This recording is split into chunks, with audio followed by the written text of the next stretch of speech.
പ്രിയമുള്ളവരെ, LBS BSc nursing and paramedical അഡ്മിഷന് വേണ്ടി കോളേജ് കോഴ്സ് ഓപ്ഷൻ നൽകാവുന്ന ലാസ്റ്റ് ഡേറ്റ് 15/8/2024 അതിനുശേഷം 16/8/2024 ട്രയൽ അലോട്ട്മെൻറ്റ് പ്രസിദ്ധീകരിക്കപ്പെടുക.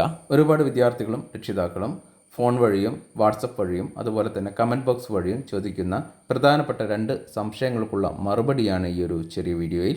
അതായത്, ഒന്നാമതായി, സെൽഫ് ഫിനാൻസ് കോളേജിൽ ഓപ്ഷൻ നൽകിയാൽ ഗവൺമെൻറ് കോളേജിൽ ലഭിക്കാനുള്ള സാധ്യത കുറയുമോ? അതുപോലെ നൽകിയ ഓപ്ഷൻ അനുസരിച്ച് ഒരു വിദ്യാർത്ഥിയുടെ അലോട്ട്മെൻറ്റ് എങ്ങനെയാണ് പ്രോസസ്സ് ചെയ്യപ്പെടുന്നത്? ഈ 2 കാര്യങ്ങളും ഒരുമിച്ചാണ് വിശദീകരിക്കപ്പെടുന്നത്. ഉദാഹരണമായി, ഒരു വിദ്യാർത്ഥി 20 ഓപ്ഷനുകൾ നൽകിയെന്ന് കരുതുക.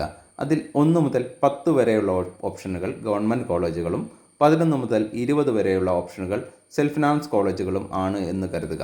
അലോട്ട്മെൻറ്റ് പ്രോസസ്സ് ചെയ്യപ്പെടുമ്പോൾ ഒരു വിദ്യാർത്ഥി ആദ്യം നൽകിയിട്ടുള്ള ഒന്നാമതായിട്ട് നൽകിയിട്ടുള്ള ഓപ്ഷന് അലോട്ട്മെൻറ്റ് നൽകാൻ സാധിക്കുമോ എന്നായിരിക്കും ആദ്യം പരിശോധിക്കപ്പെടുക. അതായത്, ഒന്നാമതായി ഓപ്ഷൻ നൽകിയിട്ടുള്ള കോളേജിൽ ആകെ 50 സീറ്റുകളാണ് ഉള്ളത് എങ്കിൽ അവിടെ ഓപ്ഷൻ നൽകിയ ഏറ്റവും കൂടിയ റാങ്കുള്ള 50 വിദ്യാർത്ഥികൾക്കാണ് അലോട്ട്മെൻറ്റ് ലഭിക്കുക. ബാക്കിയുള്ള വിദ്യാർത്ഥികൾക്ക് അലോട്ട്മെൻറ്റ് ലഭിക്കപ്പെടുന്നതല്ല. ഈ ഒരു 50 എണ്ണത്തിൽ നിങ്ങൾ ഉൾപ്പെടുന്നുണ്ട് എങ്കിൽ നിങ്ങൾക്ക് അവിടെ അലോട്ട്മെൻറ്റ് ലഭിക്കും. ഇനി അവിടെ അലോട്ട്മെൻറ്റ് ലഭിക്കാനുള്ള റാങ്ക് ഇല്ല എങ്കിൽ രണ്ടാമതായി നിങ്ങൾ നൽകിയ കോളേജിൽ അലോട്ട്മെൻറ്റ് നൽകാൻ സാധിക്കുമോ എന്ന് സിസ്റ്റം പരിശോധിക്കും. അവിടെയും ഏറ്റവും കൂടിയ റാങ്കുള്ള വിദ്യാർത്ഥികൾ ആരൊക്കെയാണ്, എത്ര സീറ്റുകളാണുള്ളത്, അതിനനുസരിച്ചാണ് പരിശോധന നടത്തപ്പെടുക. അവിടെ നിങ്ങൾക്ക് അലോട്ട്മെൻറ്റ് ലഭിക്കാനുള്ള റാങ്ക് ഉണ്ട് എങ്കിൽ അവിടെ അലോട്ട്മെൻറ്റ് ലഭിക്കും. ഇനി അവിടേക്കുള്ള റാങ്ക് നിങ്ങൾക്കില്ല എങ്കിൽ മൂന്നാമതായി നിങ്ങൾ നൽകിയ കോളേജിൽ അലോട്ട്മെൻറ്റ് നൽകാൻ സാധിക്കുമോ എന്നാണ് പരിശോധിക്കപ്പെടുക. അവിടെയും അലോട്ട്മെൻറ്റ് ലഭിക്കാനുള്ള റാങ്ക് ഇല്ല എങ്കിൽ 4ാമത്, പിന്നീട് 5ാമത്, പിന്നെ 6ാമത്, 7ാമത്, 8ാമത് എങ്ങനെ ഓരോ വിദ്യാർത്ഥിയും അവസാനം നൽകിയ ഓപ്ഷൻ വരെ പരിശോധന നടത്തപ്പെടുന്നതാണ്. ഈ ഒരു വിദ്യാർത്ഥി 20 ഓപ്ഷനുകളാണ് നൽകിയത് എന്ന് പറഞ്ഞു. അങ്ങനെ 20ാമത്തെ ഓപ്ഷൻ വരെ പരിശോധന നടത്തി അതിലേക്കുള്ള ഇൻഡെക്സ് റാങ്ക് ഇല്ലാതെ വരികയാണ് എങ്കിൽ ആ ഒരു വിദ്യാർത്ഥിക്ക് അലോട്ട്മെൻറ്റ് ലഭിക്കുന്നതല്ല. ഇനിയല്ല, അതല്ല, ആ ഒരു വിദ്യാർത്ഥിക്ക് 10ാമത്തെ അല്ലെങ്കിൽ 8ാമത്തെ ഓപ്ഷനിൽ അലോട്ട്മെൻറ്റ് ലഭിക്കാനുള്ള റാങ്ക് ഉണ്ട് എങ്കിൽ അതിലേക്ക് അലോട്ട്മെൻറ്റ് ആ ഒരു കോളേജിൽ ആ ഒരു കോഴ്സിൽ അലോട്ട്മെൻറ്റ് ലഭിക്കും. പിന്നീട് വരുന്ന, അതായത് 8ാമത്തെ ഓപ്ഷനിലാണ് ലഭിച്ചത് എന്ന് പറഞ്ഞു, പിന്നീട് വരുന്ന 9, 10, 11, 12 എന്നിങ്ങനെ 20 വരെയുള്ള ഓപ്ഷനുകളിലേക്ക് അലോട്ട്മെൻറ്റ് നൽകാൻ സാധിക്കുമോ എന്ന് പരിശോധന നടത്തപ്പെടുന്നതല്ല. ഈ ഒരു രീതിയിലാണ്, ഈ ഒരു മെത്തേഡിലാണ് വിദ്യാർത്ഥികൾ നൽകുന്ന ഓപ്ഷൻ അനുസരിച്ച് അലോട്ട്മെൻറ്റ് പ്രോസസ്സ് ചെയ്യപ്പെടുന്നത്. അതുകൊണ്ട് സെൽഫ് ഫിനാൻസ് കോളേജിൽ ഓപ്ഷൻ നൽകുന്നത് കൊണ്ട് പ്രശ്നങ്ങളൊന്നുമില്ല.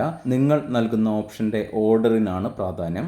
നിങ്ങളുടെ താല്പര്യത്തിനനുസരിച്ച് ഓർഡറിൽ മാത്രം ഓപ്ഷൻ നൽകുക. ഒരാൾ നൽകിയിട്ടുള്ള ആകെ ഓപ്ഷൻ 20 അതിൽ 5ാമത്തെ ഓപ്ഷൻ സെൽഫ് ഫിനാൻസ് കോളേജാണ് എന്ന് കരുതുക.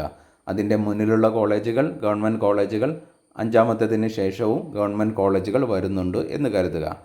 5ാമത്തെ കോളേജിൽ അലോട്ട്മെൻറ്റ് ലഭിക്കുകയാണ് എങ്കിൽ അതിൻ്റെ പിന്നിലുള്ള ഗവൺമെൻറ് കോളേജുകളിലേക്ക് അലോട്ട്മെൻറ്റ് നൽകാൻ സാധിക്കുമോ എന്ന് പരിശോധന നടത്തപ്പെടുന്നതല്ല.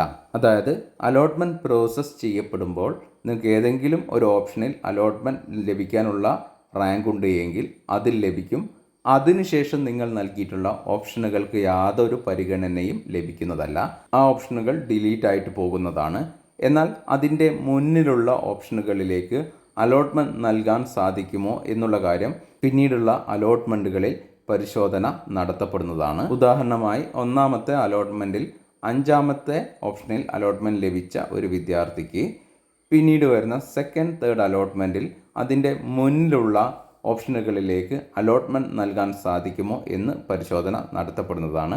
അതിൽ ഏതെങ്കിലും ഒന്നിൽ ലഭിക്കുകയാണ് എങ്കിൽ അതിലേക്ക് മാറി ജോയിൻ ചെയ്യാനും സാധിക്കുന്നതാണ്. വീഡിയോ അവസാനിപ്പിക്കുകയാണ്. അടുത്തൊരു വീഡിയോ വഴി റിസർവേഷൻ പരിഗണിച്ചുകൊണ്ട് എങ്ങനെയാണ് അലോട്ട്മെൻറ്റ് പ്രോസസ്സ് ചെയ്യപ്പെടുന്നത് എന്നുള്ള കാര്യം വിശദീകരിക്കപ്പെടുന്നതായിരിക്കും. വീഡിയോ അവസാനിപ്പിക്കുന്നു. എവർക്കും നന്ദി, നമസ്കാരം.